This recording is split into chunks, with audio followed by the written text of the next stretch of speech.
Hey everybody, this is Ashley with Publish with Ashley, and I am live from my bedroom. Sorry, this is my office bedroom sort of thing. Anyway, I'm coming today to you to talk about low content books and KDP and everything like that. So if you're just starting Kindle direct publishing and you're just starting low content books, well, hello. If you just found me, hello too. And let's see. So things I have a Facebook group. It's in the show notes. It's free. I've got units in there. I put some of the YouTube videos. I put some other videos in there in the unit section. And I also have a course for $29. So if you're just starting out, it literally handholds you, walks you through the process, and helps you kind of navigate this world of KDP. That is at publishwithashley.podia.com. And of course, do the like, subscribe, thumbs up, all that sort of stuff. So today, number one tip for low content books. I know you're like, oh, what is this tip? Okay, it's probably nothing all that exciting, but it is my number one tip, and I'm going to go through and talk why it's a good thing and just kind of some numbers and various things about it. All right, so are you ready? The number one tip is to niche down and solve someone's problem. Okay, I know you're thinking, oh, that's not a very exciting tip, but it is. It is something that you hear over and over and over again, but yet you just kind of ignore and say, oh, I think I'll just, they don't know what they're talking about. If I just put one fish in the water, if I just have one pole, I'm not going to catch anything. And that's not that true, right? It's all about the bait. You can catch a ton of fish. So around here we go crabbing, and there's some spots in a certain type of year that literally you can throw your crab trap out and the crabs just come in, and they love chicken, so raw chicken, and you can just pull in blue crabs, and you just throw the thing out and more will come in. Throw it out, more will come in. And so it's not about if you just have one crab trap, if you have one book, right? It's about what it does and who your audience is. And that's an important thing. Now, I want to caveat that, or give an exception to it, is that if you're a beginner, and I consider like true beginner between, so true beginners, I would say from 0 to 10 books. You're thinking, oh, I'm a beginner at 10. Well, yeah, you're still kind of learning the process and you don't have kind of a flow yet. And everyone's like, I've heard people like, I put 10 books out and I haven't sold anything. Well, that's probably because they're generalized. There's a lot of reasons. Teresa, you missed the number one tip, but it's short. The number one tip is niche down and solve someone's problem. And we're going to talk about that in detail and why that's important. So I was talking about the beginner. My exception is for beginners. If you only have 0 to 10 books, then don't worry. You are just learning the process. I actually teach algebra and calculus to kids, and I'm always, they come in, they're like, oh, I hate math. I can't do math. I don't know what I'm doing. And I was like, that's just because you haven't learned, right? It's not like you go into calculus or algebra day one and you just know it, right? That's not how it works. And when you're creating low content books, when you're creating KDP books, even when you're an author and you create your first book, it's like your baby, you wrote it, it took you a year or whatever. It's probably not that good. Now, if you have some experience, like you're a graphic designer, your learning curve is going to be much shorter than the average person. If you hate books, your learning curve is probably much longer than the average person. I love books. And I love the idea of design, and I've always done it, but I've never studied it. So mine's probably on the medium side, right?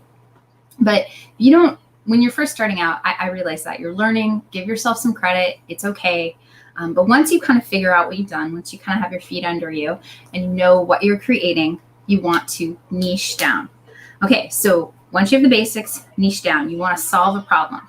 Now, I like to do research. I kind of start out with something I know, which is so cliche because it's funny. You know a whole bunch of things. And my current most profitable niche, I totally didn't think of at all. Like, did not think. It's something I know really well. And I kind of went, oh, nobody wants that. Nobody wants something like that. And I was totally wrong. So don't discount what you know and what you already have in your head. You may have a hobby, a sport you play, religion, experience, a problem you've had. You may have had a life experience and overcome something. A lot of people who are doing low content business have a lot of, they want to start a business, they want to create a better life for themselves, and they don't have a lot of money to start, this is perfect business for that. You really, you don't need any money, but I like to buy graphics and various things. So I do think there is money to be spent on good tools and learning the process and that sort of thing. So, but you can start this for really low, it's a very low cost business. And if you just keep going, you'll eventually succeed. It does take, longer for some and shorter for others. Okay, so you do research, pick the topics, you have some interest or a hobby or a problem. The big thing is problems to be solved. If you're having problems deciding on something that you could solve, you could always look on, Google Trends. You could look at Reddit. You could look at Quora and pick like a topic that you think something about, and then start reading. Like Quora asks a lot of questions, so maybe pick a topic and start reading the questions. Look at what ones have a ton of response. Look at what ones have a ton of people saying, "Oh yeah, that's my problem too. I wish I could solve it. I wish I could solve it." I have plantar fasciitis, and I was shocked when I did research on solutions for plantar fasciitis. There is so many people like me who are desperate for a solution because it hurts so bad and all the time. And so I was shocked at how many people have had, the surgery, who have had, different types of orthotics, inserts, just 1.5 million things. And I haven't tried any low content books on that, but especially because it's kind of a medical problem. But I don't know, maybe you could document your pain and create a logbook. So I don't know. I haven't looked into that. But the point is you would think some of these insignificant things, there's probably thousands upon maybe millions of people who have the same problem and are desperately seeking a solution. So really niching down is a great way.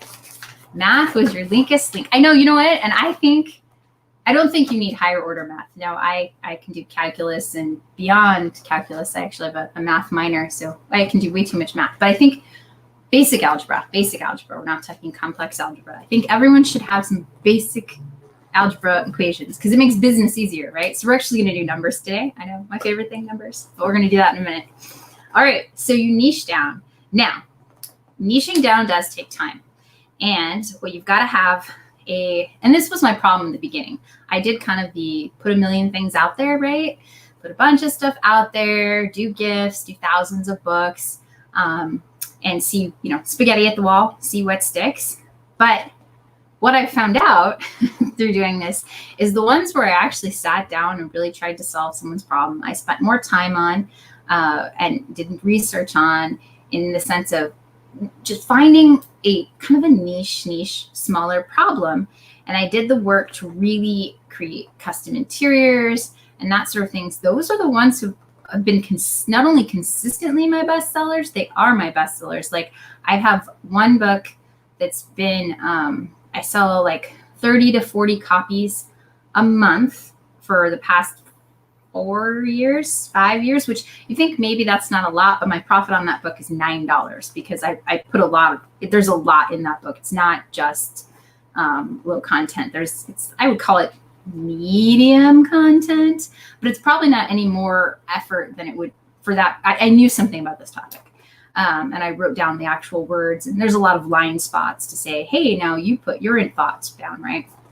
So there's like a paragraph and then their thoughts and a paragraph and their thoughts.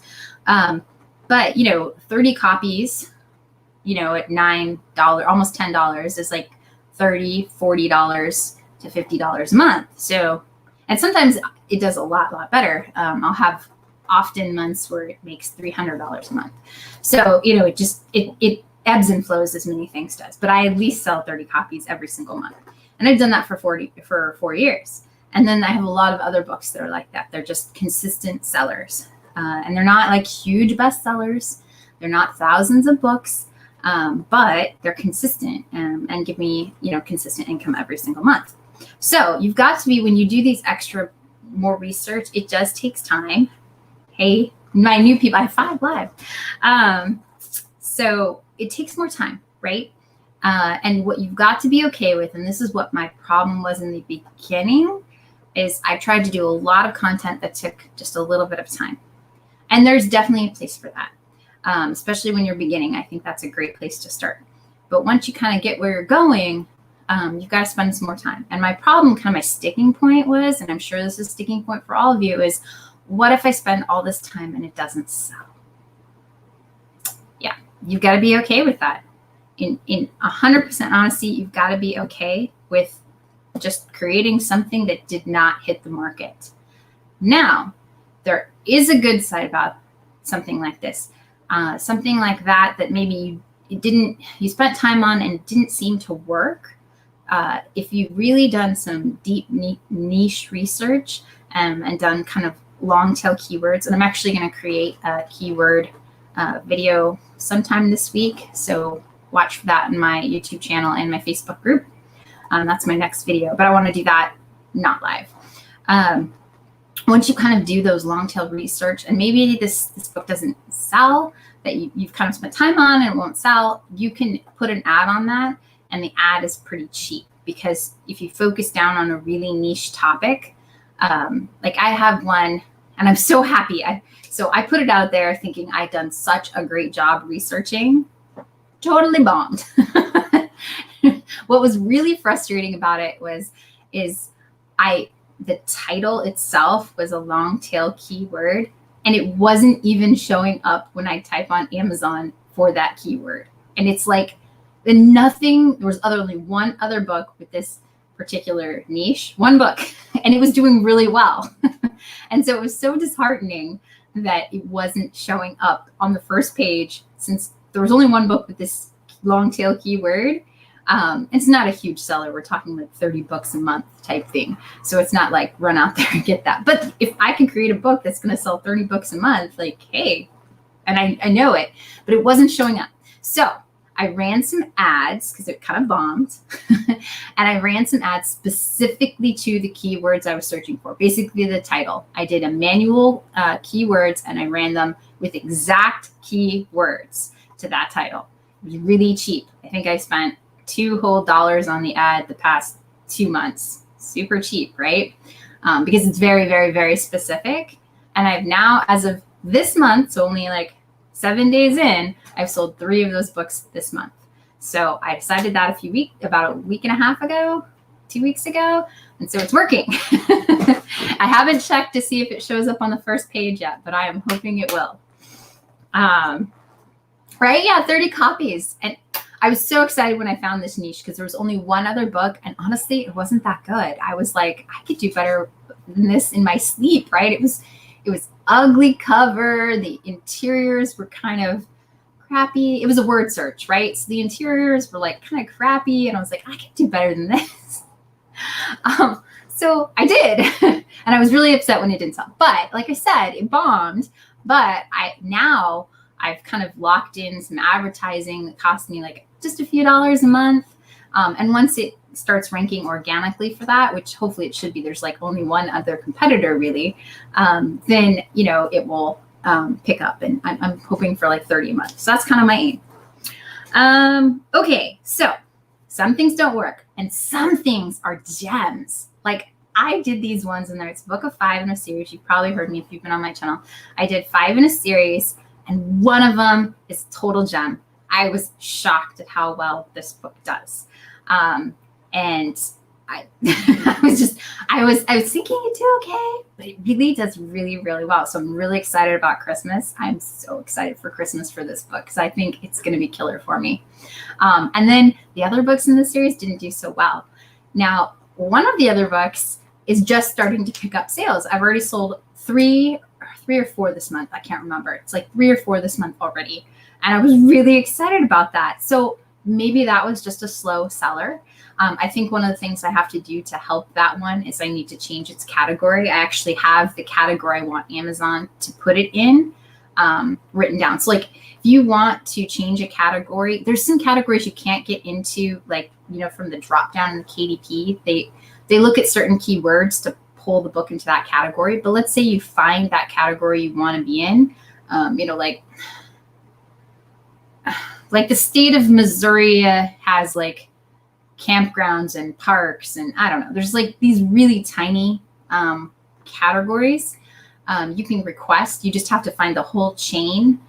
So it's like, you know, nonfiction.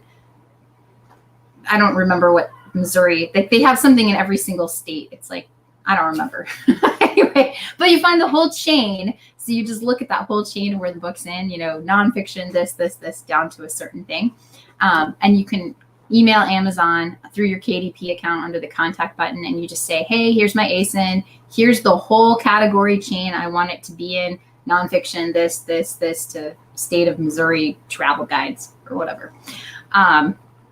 And you can have it in there. So I have that written down. It's on my to-do list today. And I think now that it's started to pick up, that will help too. All right. Shisa says, have you done a video that shows how to modify Clipart to purchase? Ooh, no, I haven't done that. Well, I kind of did one in my keyword planner or free planner course in my Facebook group. I did a little bit, but that is a really good idea. I can show you some tips. So let me write that one down. Modify clip. I use paint.net to modify Clipart. It is cheap. It's free. So really cheap. I did do a donation. It says like, you can donate $10. So I donated $10, or you can donate. And I just donated 10 because I was like, hey, this is awesome. So paint.net. And that's what I use because it's simple. It has so many less buttons. I have Illustrator. I've used Paint Shop. I've used GIMP. And there's just too many buttons for the things I want to do. Paint.net does everything I want it to do to modify Clipart, and it's free and it's simple. Okay, it's like Paint on your computer, but it's got layers. It's got like a little magic wand where you can click and highlight things, and it's a little more robust than Paint, but it's very simple.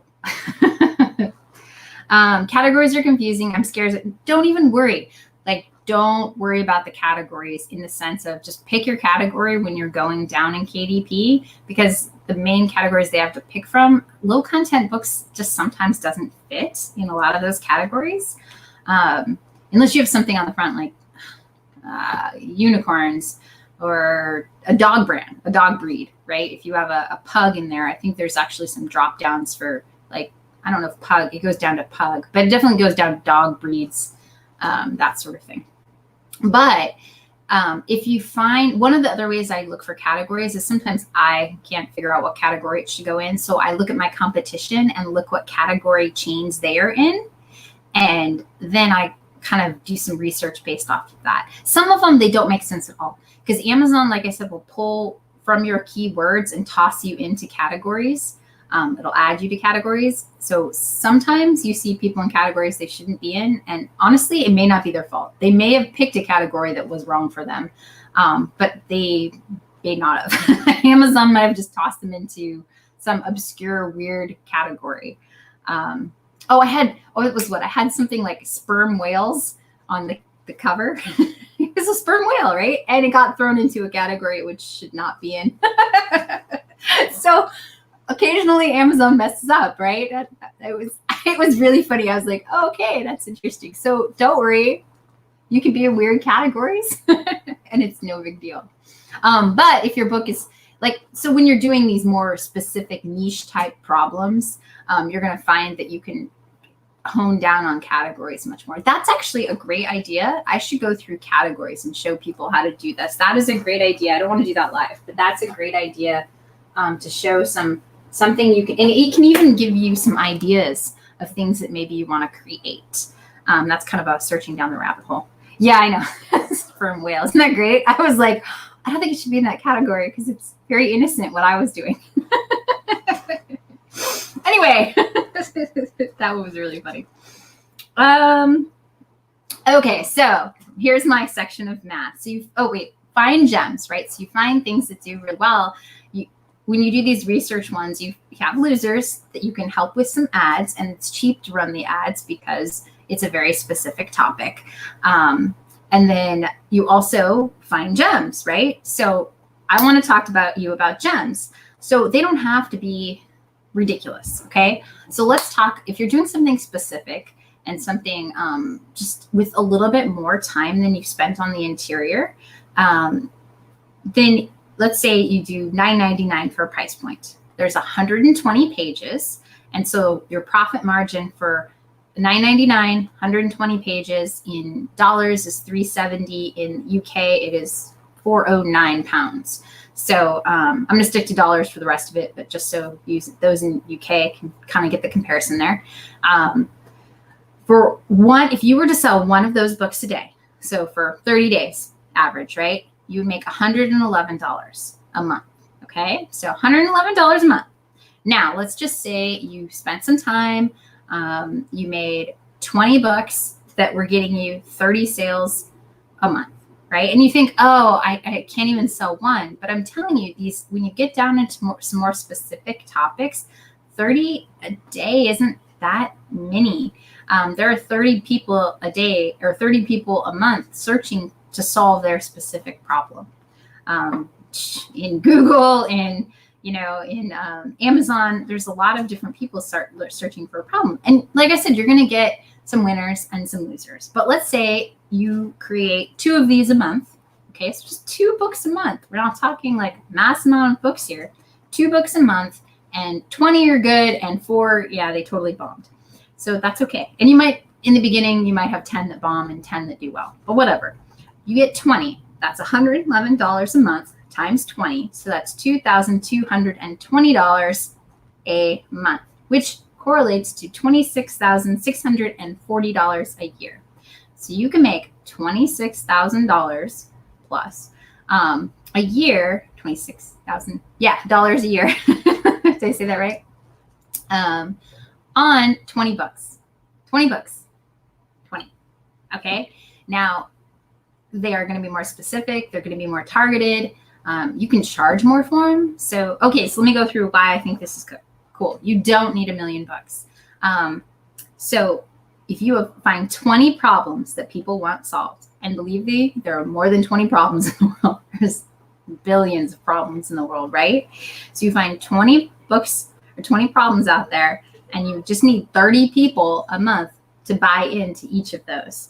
So when you look at it that way, it's so much easier to market and focus on somebody's problem. It's easier to find the keywords, like what would they be searching for? With plantar fasciitis, heel pain, foot pain, plantar fasciitis surgeries, ways to make it feel better, right? It's so much easier to focus down in on what keywords and how people might be searching for a solution than it is something like unicorn journal, which everyone and their dog is trying to put unicorn journal in there. And it's just hard to narrow it down. So the benefits are your research is very, very focused, right? You can create some detailed interiors, some interesting interiors. You can make them very specific to solving a problem. You can also make kind of a series, right? You could start off, you find maybe they solve the first problem and then they have a secondary problem and a next problem. Or if it's kind of some prompt books that, maybe bring someone through a divorce or something specific, and be specific, like, single mom divorces. So, mothers who have kids who are getting divorced and they're having to deal with their kids and that sort of thing. It's a very specific problem, but that's what people want solved. So, and then you can, bring them through the journey, or they may purchase the book again, depending on, what type of book it is. So there is definitely benefits. Your research is focused. You can come up with some really great keywords. You can make the interior very unique, very interesting. And what this does is you don't have to worry about copycats. I don't worry about copycats when I make detailed interiors, because there's just no way they could copy my interiors. They're different pages. It's a journey. Copying it's it's too difficult, and so I don't worry about it. Then it's also not a race to the bottom. I saw a post the other day about someone who was saying, oh, I created this neat book, and I can't remember what they said their price was. I think $9.99 is what they said their price. And they said now people are jumping in that same topic and niche and putting stuff down at $5.99 and $6.99. And so they were saying, oh, maybe I should lower my price to $8.99 or $7.99. Maybe, but maybe not. Some of that is testing. Maybe his book is better. Maybe it has a more unique interior. I was warring with myself. I put $7.99 when I put in this new book that I'd spent so much time on this book. And then I decided, forget it. I'm putting $8.99 because I had done a similar book for $6.99. And I got all these, I want to say whiner reviewers. They're like, oh, it wasn't as good as I was expecting, blah, blah, blah. But I found when I charge more, I get less of those people. Because I guess you get, if you charge a little bit more, you get less of the people who are, I don't know, expecting a miracle for $6.99. I think the ones that crack me up are like $4.99, and they're like, it was too much for $4.99.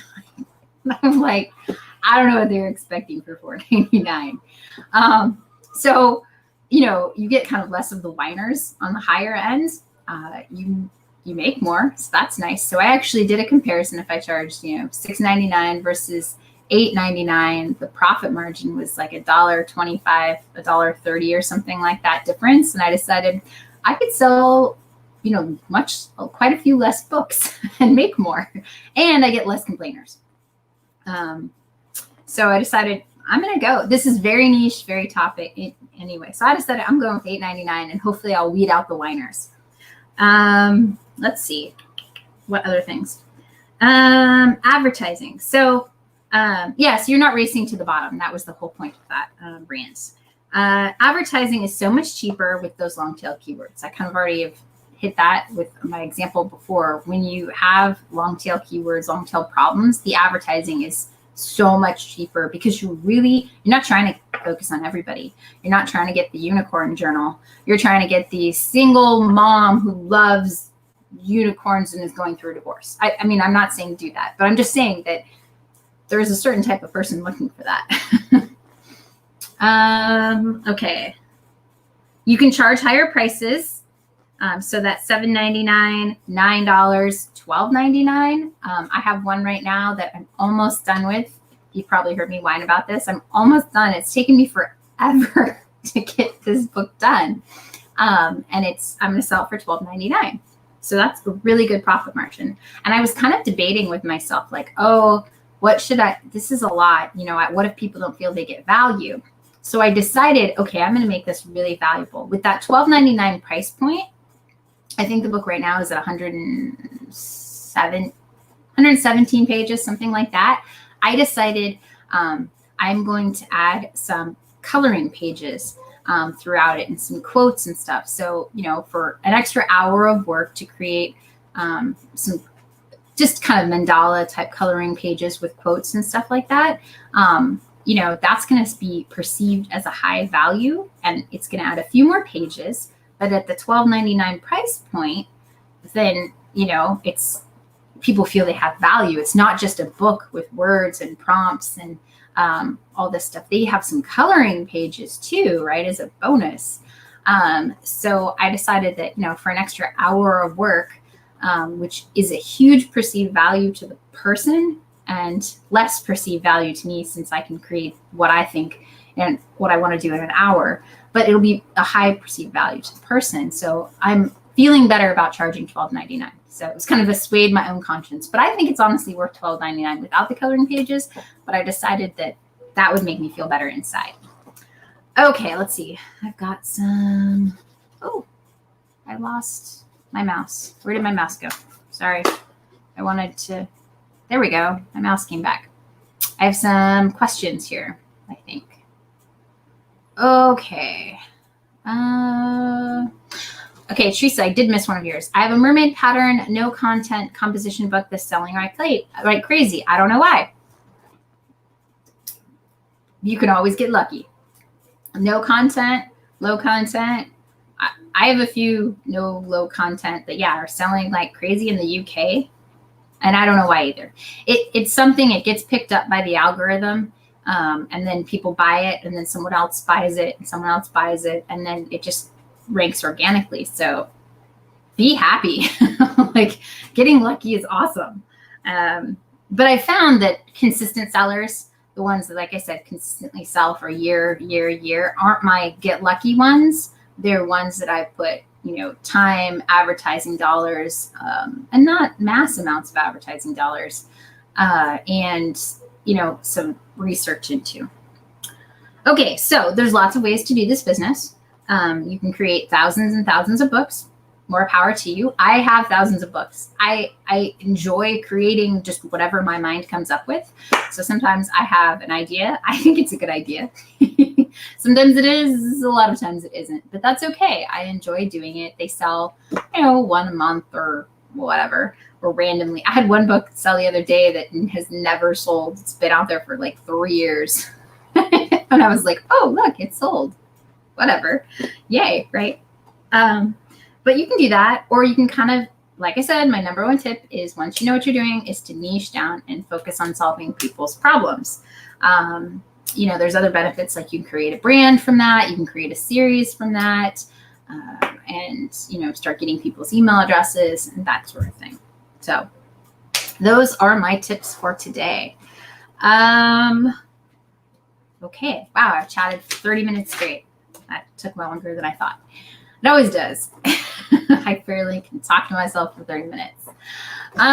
Anyway, so anyone who's live have any thoughts, questions, anything I can help answer for you? I have on my to-do list how to modify Clipart and categories. And then I was going to do one on keywords. So I won't do those live, because I think it'll be easier not to do that live. In case I mess up or my computer's slow, you don't have to watch it think. I can cut that thinking part out. But any other questions? Anything anyone has? Let's see. Wrapping stuff up. Yeah, check out my Facebook page if you haven't. Subscribe to my channel. Check out publishwithashley.podia.com. It's in the link, or in below in the description, and there's some freebies on there. So check out the freebie tab. I want to fill up my freebie tab a little bit more.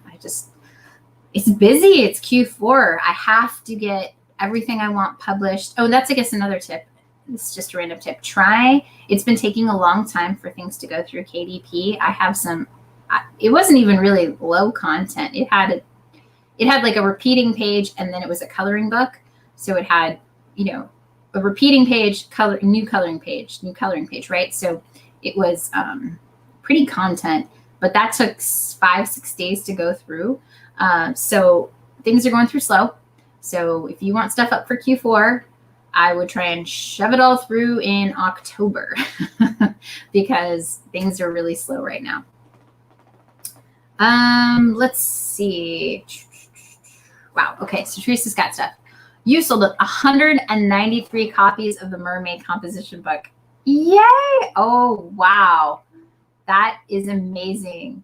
$1.33 book. So I'd have the calculator to do that math, but it's over $450, right? That's amazing. That's really cool. I have a few mermaid composition books. Mine did not do as well as yours. But it just goes to show you, luck is just opportunity meeting preparation, right? You created, and you got lucky, but it wasn't because you put one book out and it just got lucky, right? You put stuff out there, you continue to, design and create, and that's awesome. I'm excited for you. That's cool. Okay. Anything else? Okay. Then I will see you all next week. Be looking for my keyword video this week, and I'll work on the rest. I try and do 1 or 2 extra a week, but finding quiet time, you probably can even hear my kids screaming in the background, is hard around my house. So I try. All right. So I will see you all next week. Congratulations, Teresa. And I'm excited for you because I've been watching you for forever. You've been on everybody's channel listening and learning, and that is so, so cool. All right. You have all a great day.